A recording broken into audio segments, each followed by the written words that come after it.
A man lies on a table in the antechamber of the committee, his jaw shattered, a strip of linen holding his face together. He cannot speak. 20 hours earlier, Maximilien Robespierre was the most powerful man in France, the one they called the Incorruptible. By tomorrow afternoon, he will be dead by the machine he defended. He never saw it coming. The reason he never saw it is the reason you will not see yours. You already know the shape of the story. The revolution eats its children. Pierre Vergniaud said it before his own execution, that the revolution, like Saturn, devours its own. It has become a proverb, and proverbs are how we bury things we do not want to examine. Saying a revolution devours its children explains nothing. It only names the corpse. The real question is narrower and far more uncomfortable. Robespierre was not a fool. He was a lawyer of unusual precision, a man who read the convention better than anyone alive in it, who had survived every purge for 5 years by knowing exactly where the danger stood. He watched Hébert go to the scaffold in March of 1794. He watched Danton go in April. He signed off on the death of Camille Desmoulins, who had been at school with him at Louis le Grand, who had asked him to witness his marriage.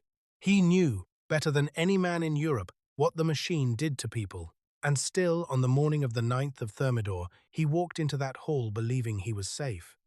So the question is not why revolutions devour their makers. The question is why the maker is always the last person in the room to understand it. There is a mechanism underneath this, and it is not political. It runs in committees, in families, in friendships, in companies, in any group where someone has appointed himself the keeper of the standard. It has a specific structure and a specific timeline. Once you can see it, you will start noticing it in rooms you sit in every week. It begins with something that does not look like cruelty at all. It begins with a standard. Robespierre's political project was not blood, it was virtue. He said it plainly in February of 1794, in his speech on the principles of political morality, that terror is nothing other than justice, prompt, severe, inflexible, and that it is therefore an emanation of virtue. Read that slowly. He is not confessing to brutality. He is explaining that the blade is a moral instrument. In his own mind, he was not killing people. He was removing the impure so that the pure republic could finally breathe. And here is the first stage of the mechanism. A standard of purity requires impurity to justify itself. It cannot exist without contrast. As long as there are royalists, foreign armies, obvious traitors, the standard has fuel. But the guillotine is efficient, and the obvious enemies run out. The machine does not stop when the fuel is gone. The threshold simply moves. Yesterday's patriot becomes today's moderate. Today's moderate becomes tomorrow's suspect. Nobody decides this. It is arithmetic. If your legitimacy comes from finding the impure, and the impure are gone, you will find them closer to home. You will find them among your friends. Eventually you will be standing in a room where the only remaining candidate is you, but that is not the part that should disturb you. The second stage is that the instrument outlives the intention. In June of 1794, Robespierre supported the law of 22 prairial. It stripped the accused of defense counsel. It stripped them of witnesses. It reduced the verdicts available to a tribunal to exactly 2, acquittal or death. In the weeks that followed, executions in Paris accelerated into what is now called the Great Terror. He built a system in which accusation and conviction became the same act. He built it to be pointed outward. A system does not know which way it was meant to point. 7 weeks later, when the convention turned on him, every procedural protection he might have used had already been dismantled by his own hand. He was tried under his own law. He was denied the defense he had abolished. The instrument does not remember who forged it. The third stage is the one almost nobody sees, and it is the one that killed him. When you become the definition of virtue, you become the only person who cannot be measured. Everyone else can be checked against you. You cannot be checked against anything, because you are the ruler itself. So you can get into the time and measured. That sounds like invulnerability. It is the opposite. A man who embodies the standard is unbearable to be near, because his existence turns every ordinary human compromise in the people around him into evidence of guilt. They do not hate him for what he does. They hate him for what he makes them see about themselves, and hatred of that kind waits. On the 8th of Thermidor, He stood before the convention and gave a long speech announcing that there were traitors still hidden among them, conspirators who must be purged, and he refused to name them. He believed the ambiguity was strength. He had used it before. Fear had always kept the room obedient. What he did not calculate is that fear does not scale in a straight line. Below a threshold, it isolates people. Above it, it introduces them. Every man in that hall went home that night and wrote his own name into the blank. Fouché, Tallien, Barras, Billiot, Varenne, men who agreed on nothing, discovered they agreed on one thing. By morning, the arithmetic of the room had inverted, and he had done it himself, with a sentence.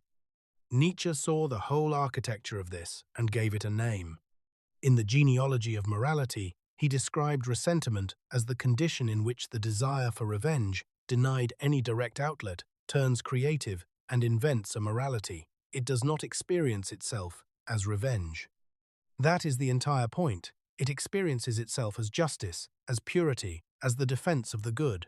In Thus Spoke Zarathustra he was more direct still, in the passage on the tarantulas, where he says, of the preachers of equality, that revenge sits in their souls, and that when they call themselves the good and the just, what they lack in order to become Pharisees is only power. And then the line everyone quotes, and almost nobody applies to themselves, from beyond good and evil. He who fights with monsters should take care that he does not become one. And if you gaze long into an abyss, the abyss gazes also into you. We treat that as a warning about becoming evil. It is not. It is a warning about becoming blind. The abyss does not turn you into a monster you can recognize in the mirror. It rewrites what the mirror shows. Robespierre did not fail to see the blade because he was arrogant. He failed to see it because his entire moral apparatus had been reorganized around the certainty that the blade belonged to him, that it was an emanation of virtue, that it fell on the guilty, and that whatever else he was not that. A man who has defined himself as the surgeon cannot conceive of himself as the tumor. The knife was never a threat. The knife was who he was. That is why he walked into the hall on the 9th of Thermidor without a plan. Not because he underestimated his enemies, because the category did not exist in him. Now bring it down to the size of your own life, because the mechanism is indifferent to scale. You have watched this run in a small room, someone in your workplace who became the keeper of standards nobody else could meet, and who was eventually removed by a coalition of people they had corrected. Someone in a family who held the moral ledger, who was always right, and who now sits alone at holidays. A friendship group that purified itself down to two people who no longer like each other. An online circle that ran out of enemies and turned inward within a season.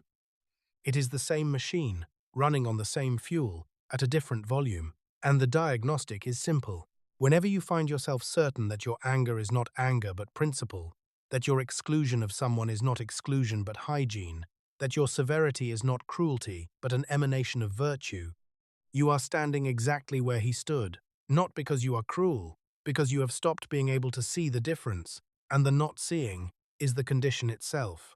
The purge you are conducting has a schedule, and your name is further down the same page. Here is what I want you to hold at the end, and it is not contempt. Robespierre was 36 years old. In May of 1791, 3 years before Prairial, he stood before the Constituent Assembly and argued against the death penalty. He argued that it was unjust, that it hardened a nation, that a republic should not require it. He meant it. He was not a man who loved blood. He was a man who loved a clean world so much that he could not tolerate the dirt of actual human beings, and that intolerance, given power, became the most efficient killing apparatus in Europe, which is why the sources record what they do about the end. On the 10th of Thermidor, on the scaffold, the executioner tore the bandage from his shattered jaw, and the man who had spoken more beautifully than anyone in France about virtue produced only a scream. He never saw the blade coming. In the last second of his life, it was the only thing he saw clearly.